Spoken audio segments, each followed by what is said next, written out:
Denying the truth. And what does that mean? And I've got a good story for you today. So strap in and get ready for episode 159. Let's go.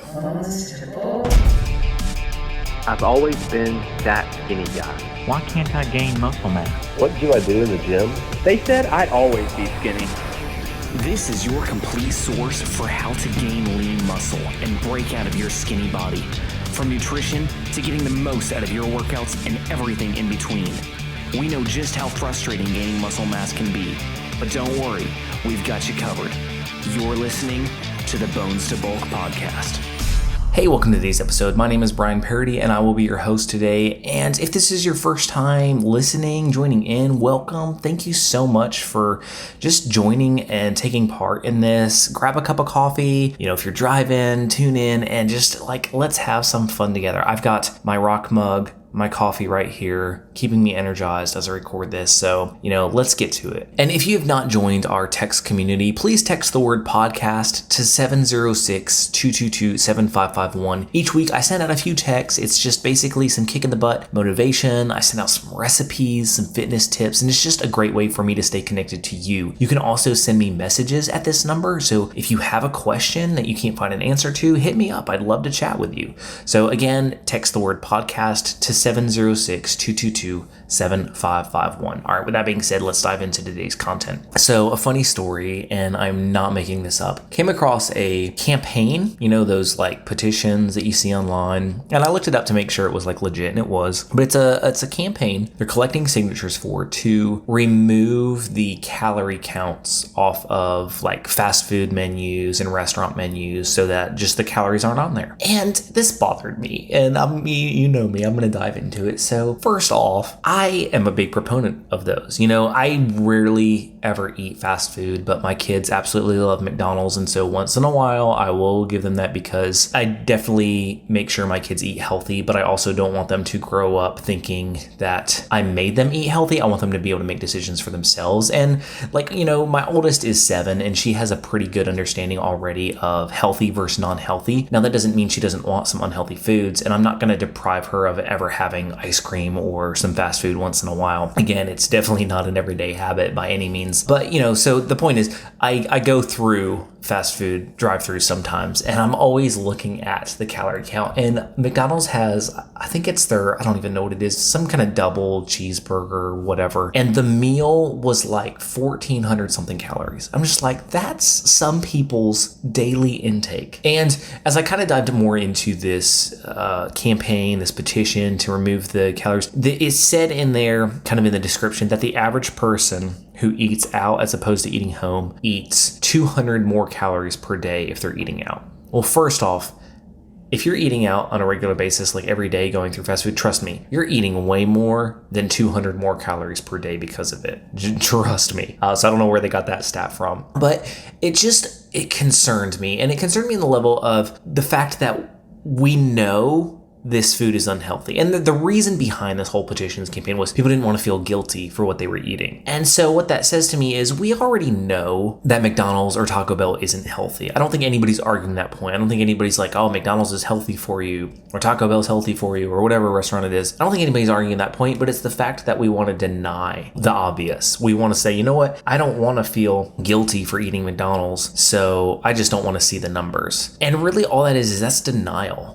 We're literally looking at something and we're saying, I know this is bad for me, but I don't really want to know how bad. Ignorance is bliss, kind of that whole mentality. And that's a dangerous path to walk down. And not just with fitness, with anything in life. I don't think there's any one thing where we can sit there and say I'm just going to ignore the bad. If we work, whatever our job is, let's say something bad has happened. Let's say we work with clients and one of our clients comes to us with an issue. I worked installing security systems for a long time. And if a client called and said, hey, my alarm system's not working to the company I worked for, what would happen if we were we just don't want to know about that problem. We're going to ignore it. Business wouldn't be very good, would it? No, you have to address the problem. You have to know the facts. You have to know what's not working and then go correct it. And it's the same way with fitness.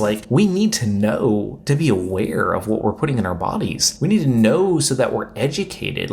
Ignorance is not bliss when it comes to our health. Like, this is our health we are talking about. This determines, how much we have to go to the doctor, and it determines how we're going to be when we get past a certain age and start getting older. And are we able to function and be, our own individuals, or are we going to have to rely on other people taking care of us because we've done so many negative things for our health? And I get that some things are out of our control. I do understand that aspect of it, but the things we can control, why not take control of that? My parents are both, quite a bit older for their age. My dad is in his early 70s. My mom's close to 70, and they eat healthy. They exercise. My dad just did last summer about a 400 to 500 mile stint on the Appalachian Trail by himself. He was out there for like 2 months by himself at 71 years old at the time. I mean, that's crazy. And, that's the goal that I strive for, to be healthy. Yeah, I want to be healthy because I believe in it and I feel good in it. And sure, I love the aesthetics that it brings as well. But I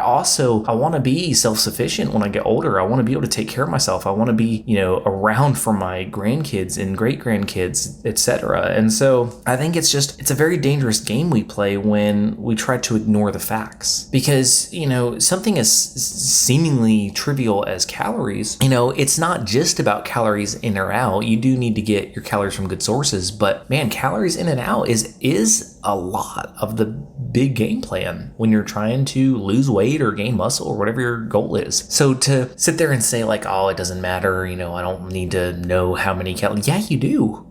My biggest thing when I work with clients, the number one thing we do, like before anything else, is figure out how many calories they need to be eating a day. I do my calculations based on them specifically, and that's the starting goal line. Like, that's where we base everything off of, because, even if you're eating super healthy, but you're eating completely off in your calorie range, then you're not going to hit your goals. So yeah, you've got to be getting good food sources. That's a big part of it, but you also have to be in the calorie range that your body needs for your goal. And so to say like, oh, I just don't want to feel guilty, we have to own up to where we're at. And I get that everybody's not ready to do that. You have to be willing and at a point where you're ready to make healthy lifestyle changes. But, the reason it bothers me so much is, maybe 99 out of 100 people who go through the drive-thru at McDonald's and look at the calorie count, they're going to not even give it a second thought. But what about that one person who maybe they never have looked at calories in their life, and they're starting to browse the calories and they're like, wow, I didn't realize this many calories is in this. I probably need to look and see what calories, and it can start something. And again, I'm not saying, oh my gosh, putting calorie counts on menus is the answer to everything. No, but it's just making us more aware. And I think the more aware we are of what's going on, of what we're putting in our bodies, then the more likely we are to start a health journey. We have to be, you can't get to a point where you want to start something unless you're aware. If you're not aware there's a problem, then you're not going to do anything to solve that problem. So I think it's super, super important that we address and are real with the problems that we're facing. And, we're facing some huge health crises in, for sure, the United States and elsewhere around the world as well. But I'm not going to say solely, but it's in large part due to what we eat. Our portion sizes, the foods we eat. I mean, we're talking $1 billion industry. And so, yeah, it's there's a lot of moving parts involved, but we've got to be aware. That's the first step to everything. We have to be aware. All right, I'm done with my rant for today. I think I've had too much coffee already or something, but I hope you have an amazing day. I hope wherever you are at, whatever you're doing, don't feel overwhelmed, because fitness can be overwhelming, but just take one day at a time and do what you can today and continue to make steps and strides towards where you want to be. Thank you so much for listening. I really appreciate it. I would love to connect with you. Find me anywhere on social media at Bones to Bulk. Shoot me a message. Let me know what the podcast means to you, or maybe topics you would like to hear me talk about in the future. I'd love to connect with you at Bones to Bulk. I'm on IG, YouTube, TikTok, Facebook, you name it. All right, with that being said, remember, no matter what you're facing, no matter what you're coming up against, own up to it, because you've got this.